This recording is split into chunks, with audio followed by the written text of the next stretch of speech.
Okay, so today I am going to make a brief tutorial on how I make my sourdough bread.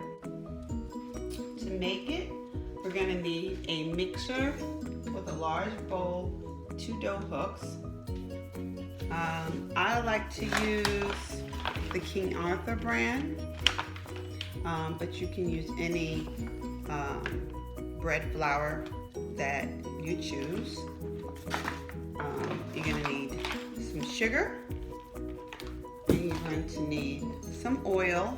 I like to use avocado oil. You can use olive oil, you can use vegetable oil, whatever your budget allows.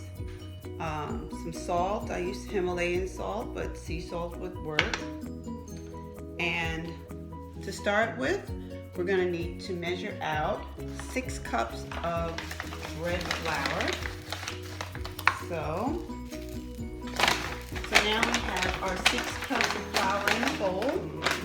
And to that, we're going to add 1 tablespoon of Himalayan salt. And I grind my Himalayan salt to a fine powder in my Vitamix. You can buy it that way. Just save a little money doing it yourself, huh? Okay. I'm just going to put that in on the flour, and then I've already had pre-measured a 1/2 cup of granulated sugar. Pour that in there. And I'm going to take this off and just whisk the dry ingredients. So that's good right there. We'll put this back. And I love this. This is an old antique Sunbeam. And it's 2 settings. It comes with 2 bowls. It has 2 mixtures. I love it. You can keep your KitchenAid. I'll keep my Sunbeam. All right. So now next we're going to add a 1/2 cup of oil in my can. Get every last bit of that in there. And my secret ingredient's coming up soon. I'm going to start the mixing on low. My sourdough starter, which I've taken out of my master sourdough starter batch. It's 1 cup. I'm just going to stir that up. Now you'll notice I'm using a plastic device because you don't want to use metal in direct contact with your sourdough starter, or it will interrupt the fermentation process. Okay? And you want that bread to rise nice and good. So we're going to pour this sourdough starter in here and let that go. And now I've got my 1.5 cups of warm tap water. So we are going to put this thing going and just slowly add it in. And let this machine do most of the work for you. A firm spatula to kind of help it along, scraping the edges. Lightly oil the bottom and sides of the bowl. I say it's probably about a teaspoon of oil I'm putting. So you don't have to oil it up all the whole sides, just maybe halfway up. Okay, I'm just going to let that mix for about 30 more seconds. And then a little rest of it. So I'm going to take you over here. Dough, so you can see what it looks like. Can you see that? Alright, it's not the prettiest thing right now. We are just about ready to let this dough rise. We're going to transfer it.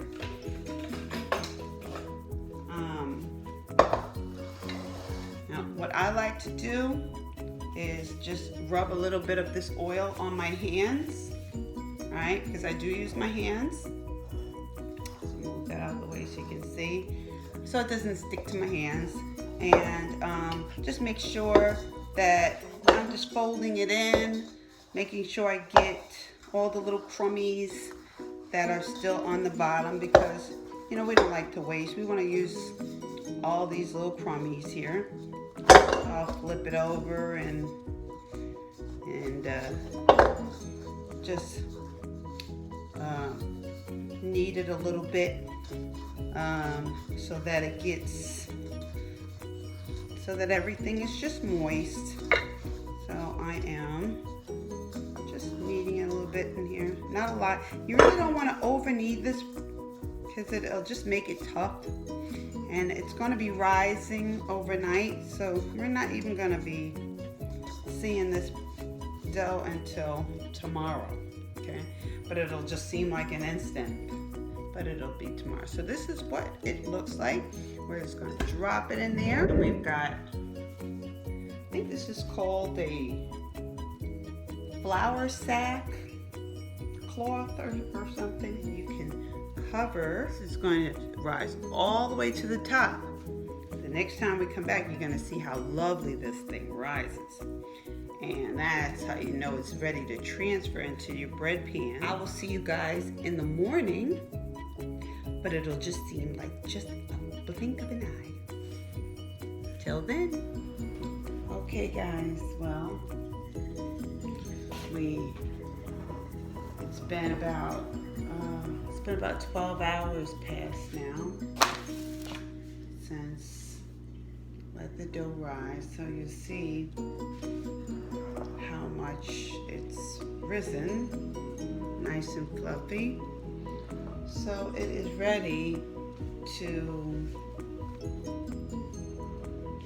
be prepared for the second rising.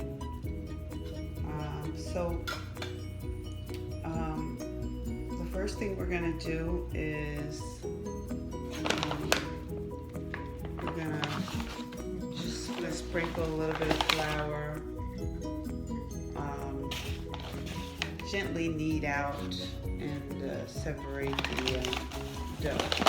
Okay, so as you can see, it's just a little small area, nothing huge. So what I like to do is kind of, you see, with the glass, I just, you know, kind of twist it and let it work its way off.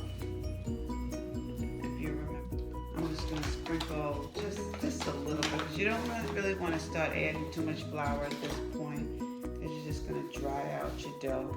I just sprinkle enough so that it just doesn't stick. So at this point, I'm just going to punch it out so it's just going to deflate. Some people like to use knuckles and all of that stuff. But I'm just going to flatten it out. And then I'm just going to knead it a little bit. Okay, just knead it a little bit. Alright, until like a big roll. Just one big roll. Tuck in the ends. And hopefully you could see I'm just going to tuck in the end. Tuck it in. Out the way. Getting what it needs to. And then I'm just going to, with my pastry cutter, I am going to separate this into 2/3. There we go. So this is 1/3 piece that I took off. Now, what I like to do is just you know, stretch it out a little bit. It's gonna go into, you know, fold it over. I don't know what this stuff is called, but you know, this is really, you just get kind of better with it as you go along. But so this is actually ready to go in my pan. So I'll get out my 3 pans. This is gonna make 3 loaves. Okay, I mean, we're getting to the good part here. So now I'm just gonna oil the pans. Again, I use about let's see, probably about a teaspoon of pans are non-stick, but still I just like to. Okay, I got my pastry brush. I like it both. So I'm just going to kind of soak up some of this oil into my brush for, actually I put some in this pan, for when I'm brushing the tops of the loaves. Okay, so we've got the first one, and you just want to kind of choose a pan that you feel it's going to fit in. So lengthwise that fits in, great. But once I'm done, I'll bring the camera over and I'll show you everything. Okay, so we're going to do the second one. Alrighty, so we got that in there, that looks good. And the last piece, right, drop that in there. Okay.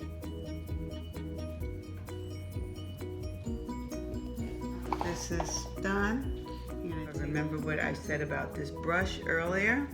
We're just gonna brush lightly the tops of the bread so it comes out nice and brown with whatever little bit of oil that's left on there. So we are almost ready to go to baking actually. So this is going to sleep, right? Nice, let me put the blanket on it. 10 to 12 hours to rise before it goes in it, and before it's ready for bake. I'm back, it's 12 hours later, and let's see what our bread looks like. The big reveal. Oh. Okay, so let me move this over. And this is our second rise. Looks pretty today. So I have the oven set for 350 degrees, and I'm gonna put it in the oven, bake it for 25 minutes at 350 degrees. We're gonna have our lovely bread. Let's set the timer for 25 minutes, and we'll be back in a little while. Well, it'll just be a flash for you, but we'll be back in 25 minutes to take our bread out of the oven and view our finished product. Okay, so we're back in that flash. It's been 23 minutes. I decided to stop it a little bit early. So you're gonna bake for maybe, I should say 20 to 25 minutes. Okay, but it looks brown enough, so I'm stopping it at about 23 minutes. Let's see what it looks like. Ooh. Use a couple of different bowls. Baking pans. So I've got some glass, I've got some metal, and you will notice a slight variation in how it cooks in glass, ceramic, or aluminum. So you might have to adjust your cooking times accordingly, but it's very small, so nothing to stress about. Look at that. That is a beautiful bread here. Okay, so that's it. That is how I make my sourdough bread. The recipe I use makes 3 loaves.